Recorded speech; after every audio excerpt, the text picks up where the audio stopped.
This is today's reading for the Vermilion Valley Vineyard audio devotional book, Walking with Jesus. My devotional comes from Matthew 8 verses 23 to 34, Mark 4 verses 35 to 41, Mark 5 verses 1 to 20, Luke 8 verses 22 to 39. Insights from Deb Hale. I have entitled my devotional, Big Faith. Where is your faith? I bet the Lord has wondered that many times when dealing with me. I tend to like to think I have control over things. As I have grown closer to God, I have realized what little control I have on anything. What did trying to control my life give me? Well, lots of frustration, anger, and anxiety and fear. I could also add pride to that list. You see, I actually thought that the salvation of my family depended on how good of a Christian I was. It blows my mind now to think I actually was prideful enough to think I could control the salvation of my family better than God could. The disciples were fearful of the storm that they couldn't control.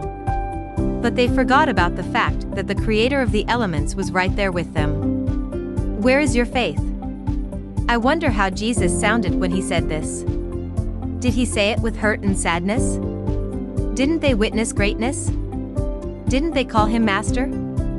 Yet they still didn't have faith in him. Or perhaps he said it with frustration in his voice. Maybe he was not surprised at all, and actually was using his teaching voice to show them how far they still had to learn and grow. They then travel on to Gadarenes. Here Jesus casts out a legion of demonic spirits from a man who had been tortured by the spirits for a long time. He was crazed and living completely isolated and alone with the dead in a cemetery. Jesus just arrives and the demons tremble. They cry out for mercy. They knew they would be cast out and begged not to go into the bottomless pit.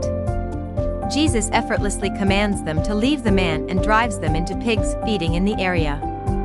The pigs are so taken over the run off of a cliff to their death. The people of the town are in awe, but that quickly fades and changes to fear.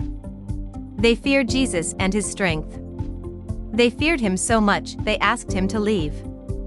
But the man who was delivered by Jesus begs to go with him. You see, he had an intimate experience with Christ and knew Jesus was there to save him. I find it very telling that the ones who did not have an intimate experience wanted Jesus to leave. They had not experienced the love of God, they had only seen the power. Perhaps that made them feel out of control of the situation. Faith and trust go hand in hand. They did not have faith in Jesus, therefore, they did not trust him or the power that he held. What are you not trusting God with? What are you trying to control that you need to hand over? Do not fear what the Lord has in store for you. No matter what this world holds for us, we are promised an eternity of bliss in heaven with the Lord. Let go and let God work. Watch what miracles he will work in your life, if you let him. Let's no longer be of little faith.